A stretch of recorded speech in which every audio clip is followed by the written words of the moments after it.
The world was shocked to hear that Russia is allegedly planning on putting a nuclear weapon in space. The purposes of this are still being disclosed, but the primary theory is that a nuclear detonation in orbit could blind satellites used to surveil, communicate, and warn the US of an impending nuclear attack. This isn't the first time that Russia has tried to establish a type of offensive asymmetry using nuclear weapons. In the last decade, several of these outside-the-box weapon systems have been introduced to the world with fairly large fanfare. The Poseidon uncrewed nuclear-powered and armed torpedo is one example. Another is known as Skyfall, a nuclear-powered and potentially armed cruise missile system.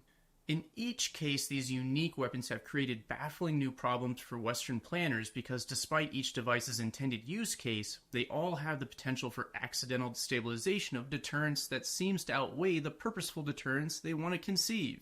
Russia's argument for these systems stems from the US's push for an anti-ballistic missile system during the Bush years. The various elements of this system were geared more for stopping a so-called rogue state from hitting a US target with a one-off nuclear-armed ballistic missile strike. Although tech around ABM can be argued to have advanced quite a bit since the introduction of the first ground-based interceptors and sea-based systems, in no way could it stop a Russian first strike, which would involve hundreds of missiles and thousands of warheads, many of which would be maneuverable on re-entry.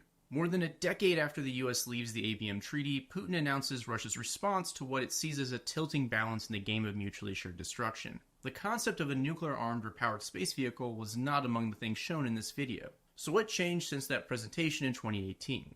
Starlink happened. Less than a year after Putin's fiery yet low-quality CG presentation, SpaceX blasted its first batch of miniature satellites into space. If there was any question to the utility of Starlink, its initial and continued use in Ukraine against Russia has shown that it is an in-demand conduit for communications on the front lines of a very high-tech and brutal war. It's also a prime example of the rejuvenation that the American space industry has seen in the last decade. On the flip side, the Russian space industry has had multiple failed launches, questionable manufacturing, and a failed lunar landing. But Russia has also allegedly been up to other things in space, such as with Cosmos 2523. Besides the above-mentioned hurdles, Russia is still one of the few space agencies on the planet capable of putting this type of nuclear-armed space vehicle into orbit. With each of these weapons, there's a new way to challenge US deterrence, let's say with a cruise missile with unlimited loiter time, which is hard to track, or a nuclear-armed torpedo with unlimited range that's almost impossible to stop, and a nuclear-armed spacecraft that can wait in orbit for as long as its nuclear reactor holds out, to take down US communications and sensors at the drop of a hat. The problems are in the details. Anything nuclear-powered and armed is complex.